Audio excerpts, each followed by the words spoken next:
In this video, we're going to show you how to remove the door gasket or door seal on your dishwasher. So in today's dishwashers, the door seals are typically fairly easy to remove. You're going to want to remove your lower rack, set it out of the way. And most door seals slide into a channel, so they're quite easy to remove. You're just going to pull them straight out of the channel.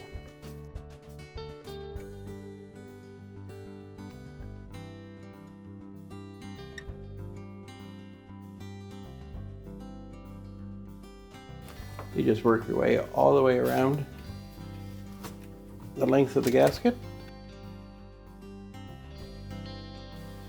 And that's how you remove the door gasket on your dishwasher.